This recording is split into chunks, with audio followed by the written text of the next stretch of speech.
fuck off, man. I'm a scientist.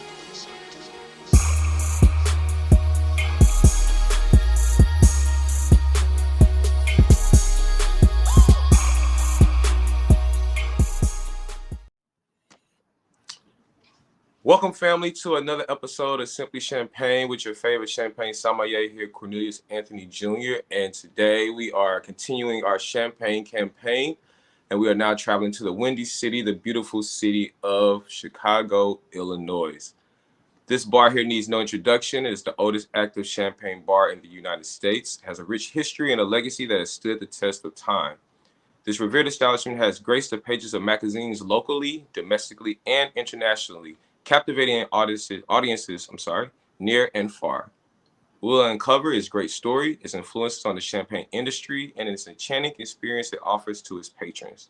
Today, we have the current owner, Mr. Craig Garofalo, and Mr. Champagne Jesus himself, Mr. Michael Stewart, who is the wine director of Pops Champagne Chicago. Welcome, gentlemen. Thank you so much for having us on. We're excited to be here. Awesome. Seeing that you guys in Chicago, I have to start the conversation with a very simple sports question because I'm from St. Louis. So, Chicago, Cubs or White Sox? Well, Michael and I are both from the East Coast originally, but if we're going to stick to Chicago, I'm voting Cubs. That would be a second vote for the Cubs as well. Nothing wrong with that. Nothing wrong. I'm a diehard Cardinals fan through and through. We having a rough season this year, but hey, we was due for one anyway. So, all right, guys, getting started. Can you tell us a bit about the history and the origins of Pop Champagne and how did it all begin? So the story begins with the founder, Tom Verhey. Back in the day, he went on a little personal holiday, and he was in Austria, and just stumbled upon a little bar, and it was the kind of defining moment for Pops. It was a little champagne bar. There was a jazz influence. And it was something that he immediately fell in love with, on his vacation. The second he got off the plane back home in Chicago, he put in notice at his 9-to-5 office job and said, "I'm doing this," and dove in head first. And that's kind of how the Pops story begins. So back in the 80s, Pops originally opened up in the Lakeview neighborhood of Chicago, and it's been a bubbly history ever since.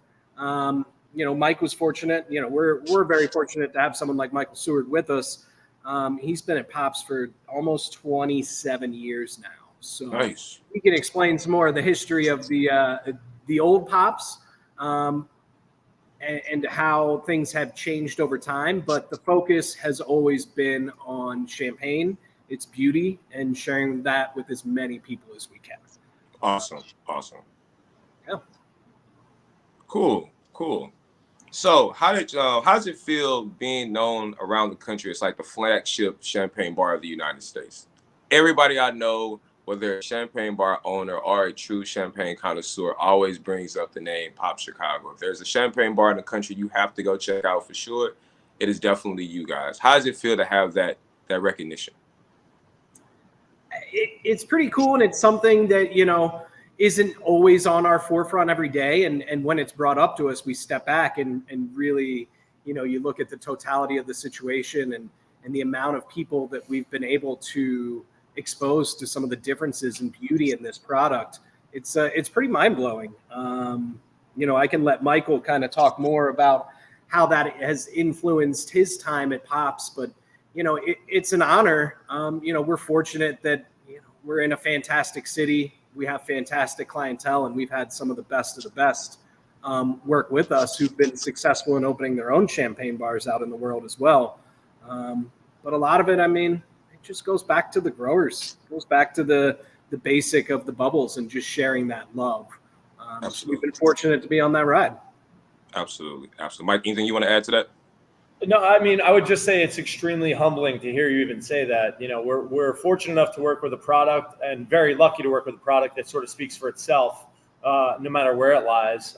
We're just sort of an ambassador for that product. We try and do the best we can to represent the heart and soul that the producers, the vine growers, the winemakers, and everybody over in Champagne puts into champagne, and we try and bring that to our little city of Chicago here the best we can do. Awesome. Awesome. So for both of you guys, what inspired you to specialize in champagne? Are there any particular regions, sub-regions of champagne that you guys prefer? I mean, champagne is the history of everything that we've always done here at Pops. As tastes and trends, and I don't necessarily want to say trends, as tastes and focus has evolved. Obviously, we've evolved with it. Mike, when do you think the exact day was that the focus really shifted towards the growers and really highlighting some new people that are coming into the champagne market? I would say in the history of Pops, we had a significant move to the downtown area. We were in a neighborhood called Lakeview for a long time, for the first 25 years of existence. And then about 16, 17 years ago, we moved downtown into the heart of the city of Chicago in River North. And on that move, we were able to do almost like a reset, almost similar to Chicago with a rebuild of the city after the fire. You were able to sort of perfect what maybe you didn't do on the original go around. And that was a very distinct moment where the focus really drove into smaller producer wines and education and really getting the message across, and just, the plight of this small producer, what they actually go through versus maybe somebody who's a little more financially fortunate and capable of putting some marketing teams out there and assembling wine that's easily distributed and represented around the world. Some of the small producers back, in the early 2000s didn't see as much light as maybe everyone else. So it was really fun to bring that message, and I think that was sort of our focus at the time. Good deal. So what makes Pops Champagne unique in the Chicago area? Champagne is often associated with celebration and special occasions. How you create an atmosphere that enhances the experience of enjoying champagne at Pops? So for us, something that, anybody that has dealt in fine wine, but in particular champagne has always dealt with, is there's a lot of fear from a consumer front. You come in, there's a lot of names that you may or may not have ever heard, and you're not as exposed to some of these products on a daily basis, especially champagne. As you say, most people think of it as a celebration beverage and not something that, the beauty should be enjoyed on a daily, weekly basis, as, maybe all of us on this podcast might agree to. So, we really take the honest approach of being here and being ambassadors for champagne and sparkling wine in the best way that we can, which is just being honest and truthful to ourselves, but not adding the levels of pretension and snobbery that a lot of outsiders often think of when you talk about the world of wine, and especially some fine wine. So we're just here to share the beauty and the love of the product, and we'll share as many details and fun tidbits that we have about each of the wines. Just to, expose everyone to it. Yeah, Nice. I think just to add on to Craig, I think he nailed it there, that a lot of times there's a little bit of leeriness or a feeling of uncertainty when you go into a place that is known for having real expensive, which champagne can tend to be, or real fine wines. And I think taking it down to a very casual level is part of what we do best.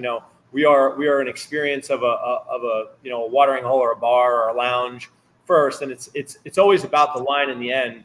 But I think just creating a very a community atmosphere with our guests and a lot of interaction and making them feel really welcome sort of breaks that initial barrier down of, oh gosh, when you're paging through a menu that may have some daunting numbers or some unknown wines, it makes it a little bit more comfortable, and then you sort of grow at ease. You see a lot of other people around enjoying themselves, and it becomes less of an intimidating experience.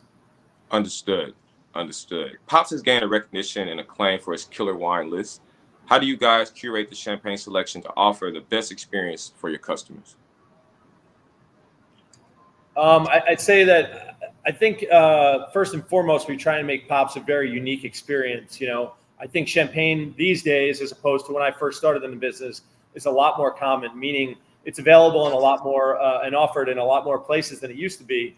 And what we try and do here, I think, is make sure that we are on not to say a trend-setting moment, but I mean, we like to keep up with what's current, and we like to bring and make available what maybe is not as available to the general public.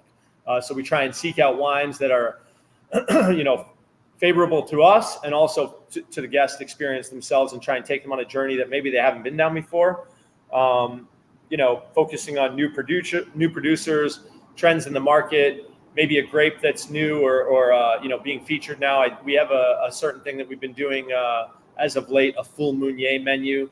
So Nice. we're featuring 100% Meunier producers in coordination with full moons that are happening. And it's just sort of a fun experience, but also, keeping it different from what everyone else is doing for sure.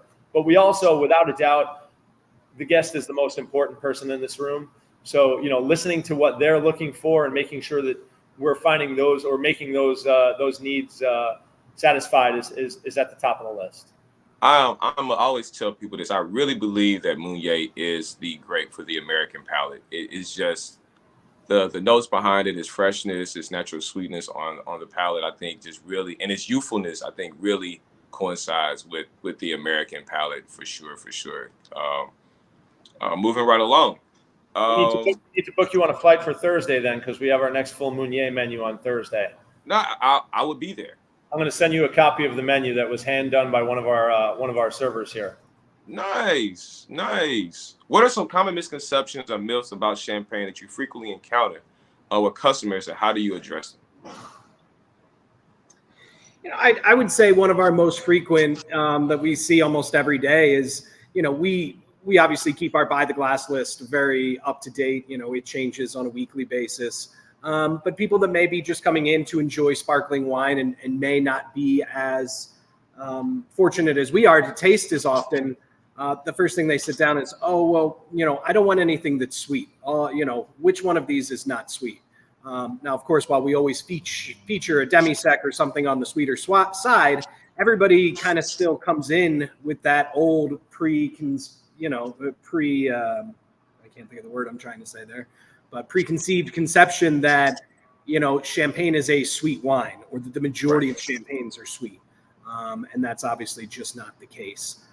So we walk people through, and that's one of our favorite things to do, is walk people through the differences in the 7 or 8 by the glasses that we have that day, or walking people through the different sections where we're highlighting the different subregions of Champagne, and really just kind of broadening their horizons to everything else that's going on out there. That would be my first. Michael, I'm sure you see a lot more on the front lines, but I mean, I think that the notion that champagne is just something of a celebratory situation is one of the biggest ones, and sort of getting people to understand that champagne is a very versatile wine.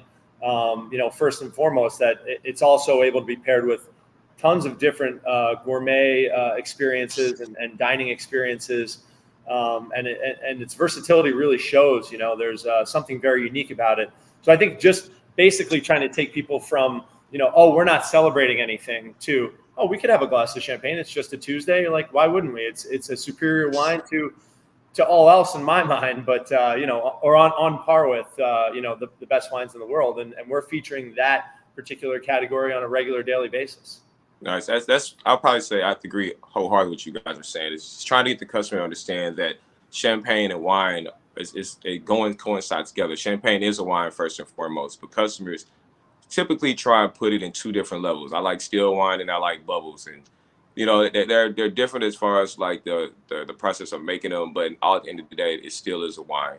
So you should recognize it and appreciate it as much as you like a Sauvignon Blanc or a Chardonnay or Pinot Noir as well.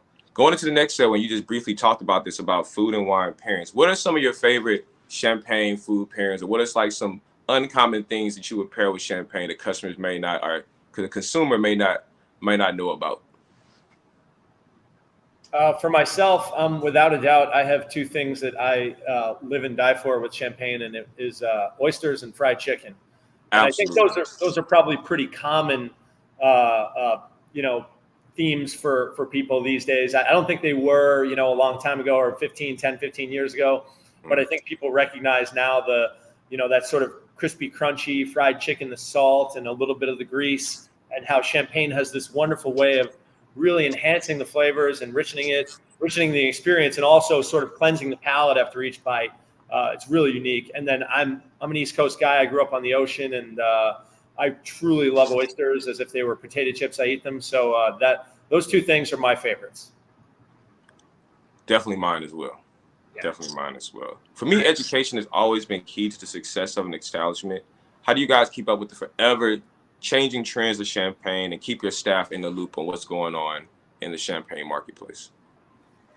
So we're incredibly fortunate to have some of the purveyors that we have. So a lot of times they are always bringing all of the new champagnes, things that may not be on the list this year.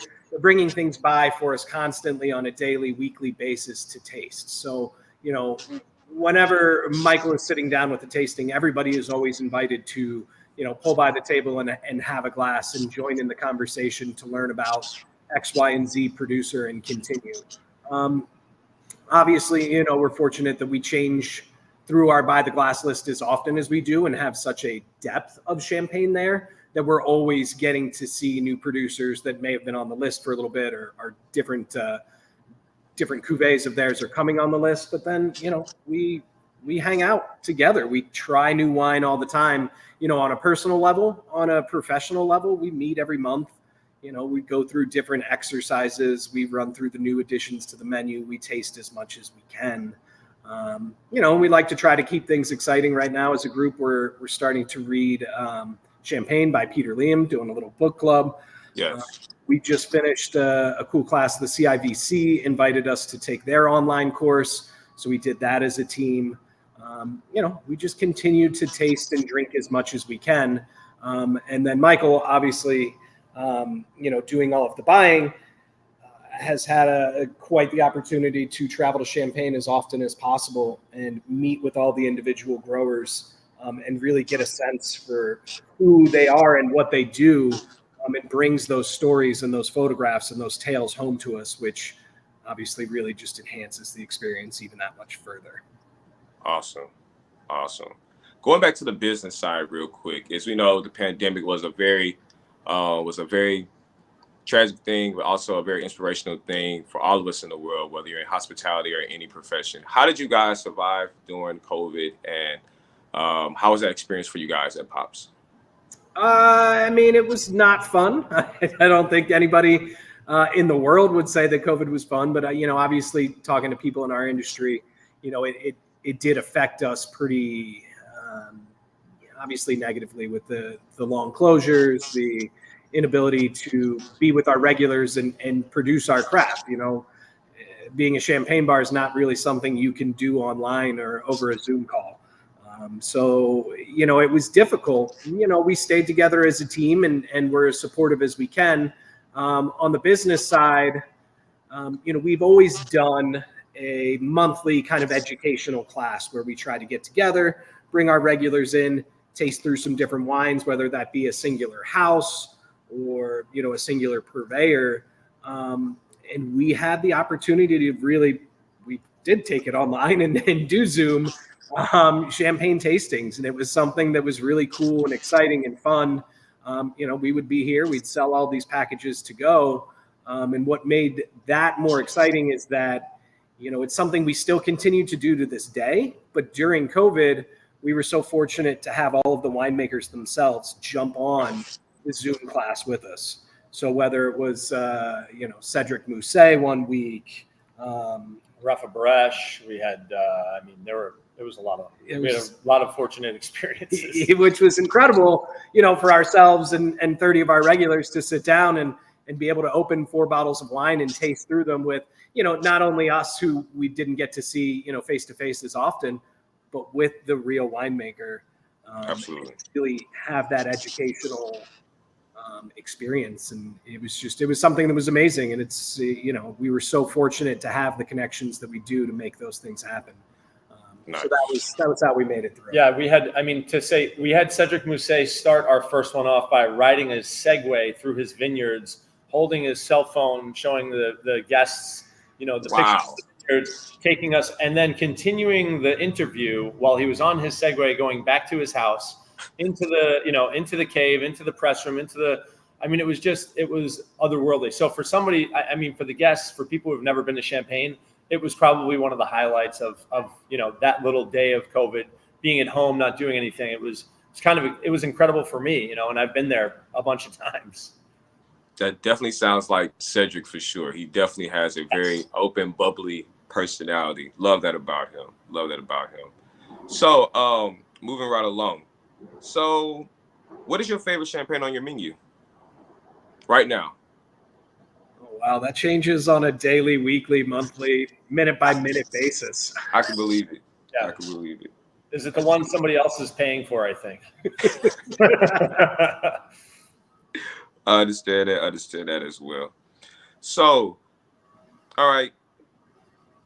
If champagne could talk, honest question, funny question, but honest question. If champagne could talk, what would you think champagne would say to the people that drink it?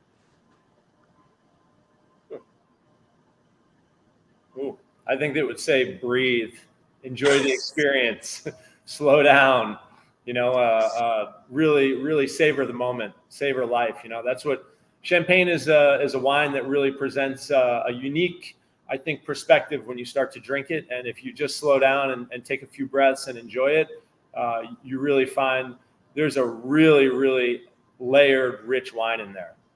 Yes. Totally agree for sure. Totally agree for sure. So what is you guys' unicorn champagne? Maybe it's a champagne you tried once or something that's on your list, something that you're seeking out to try and find. What is the unicorn champagne that you are trying to have?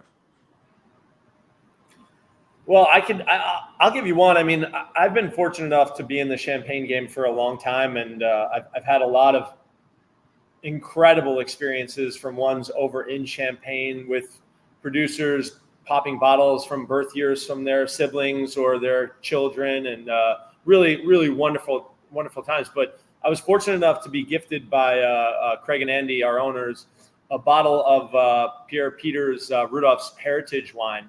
Mm-hmm. And so it's a unicorn wine in that I have not had it, but it's even more difficult because I actually have it in my possession, but I can't bring myself to grips to open the bottle. So I still have not had it, even though I've owned it for several years. It is in my possession. I just cannot take myself to drinking it just yet. Understood. I'm pretty sure when the right moment presents itself, that would be the first thing that'll be on your mind. Yes. Without a doubt. Do you guys have any upcoming events or collaboration that you guys are excited about, and what can we look forward to in the future? Yeah, we try to keep things as fresh as possible, and like Michael touched on earlier, the full Mounier parties are just kind of the tip of the iceberg for some of the things that we love to do just to bring in more exciting people. Tonight, there's a really cool group here in Chicago called Champagne Happy Hour that's been hosting a lot of events pre-COVID, and then this summer they've really kind of come back, and they've partnered with us to do a couple of Monday evening by the glass takeovers. So we're merging that this evening with something that we love to do on certain Mondays, which is Magnum Mondays, where we just pick a Magnum out of the cellar and we're going to pop it and sell it by the glass, because who doesn't love to drink wine out of a Magnum? Absolutely. So tonight we're doing a little combo of that. So we have 1, 2, 3, 4. We have 6 different Magnums of champagne that we're serving by the glass tonight. Wow. So that's going to be a good one. And then the monthly tasting series that we still do. This weekend we had a really great event. It was they're all my favorite. I shouldn't say that, but we're able to feature some really cool new producers coming to the Illinois market and give some exposure there. We tasted through some Don Perlet. We tasted through Adrien. So just continuing to do those. And then Mike and I, right before the call started, we're trying to figure out our plans for International Champagne Day coming up the end of October. So yes, that'll be a good one for us. We don't know what we want to do yet, but it's going to be big. Awesome. So with the legacy that you guys possess, what advice would you give to future champagne bar owners? Be true to yourself and the market that you're in. Not everybody is going to be coming in and drinking, Magnums of 2002 Krug every day. As much as we'd all love to, I would love to. That's not what's going to happen. So, be true to yourself and be true to the market that you're in, and just enjoy the different wines that are available. And obviously, you know, anyone in wine will tell you this: the more that you learn, the more that you know you don't know enough. So taste anything and everything on a daily basis and share that with people. You know, a lot of times you've got to just experience everything and expose everybody to all the different flavors, and let everybody else tell you how they want you to continue. You know, building a proper wine list isn't about the wines that you love. It's being able to present wines to people that they're going to love in that experience and that moment that they're having that day.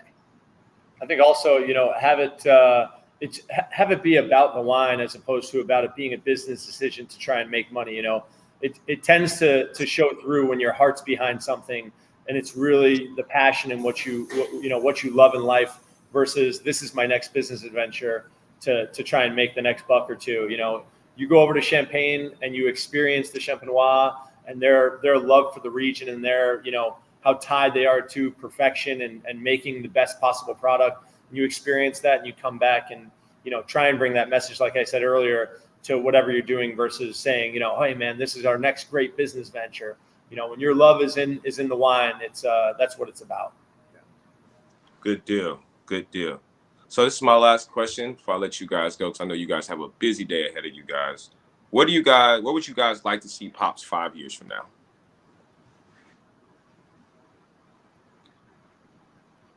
You know, there's not much that I don't think I would change. I want to see us to be in the same place, doing the same thing every day, which is just enjoying the beauty of the product and exposing that to as many people as we can. Yeah, blessed with the same group of people that keep the lights on here, you know, week in and week out, coming in, our regulars and new faces, our guests that are here. You know, a full room is a full heart. Nice. One more thing before we go. Is there any famous celebrity story you guys would like to tell? And if it is, what were they drinking or what did you guys gravitate them towards? If you have one.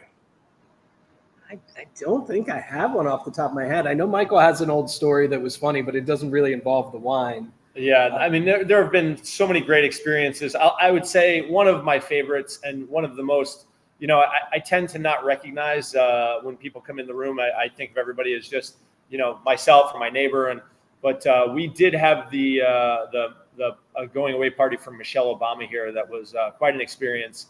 And to be around somebody of her stature and, you know, really just a magnet. She is an unbelievably beautiful human being that presents herself in such a professional and an amazing way. It was, you know, to say what she was drinking that day, I don't know. I was just so mesmerized, and it rarely happens to me. I would probably be the same exact way, for sure. I totally understand it. So going away party for Michelle Obama, that is awesome.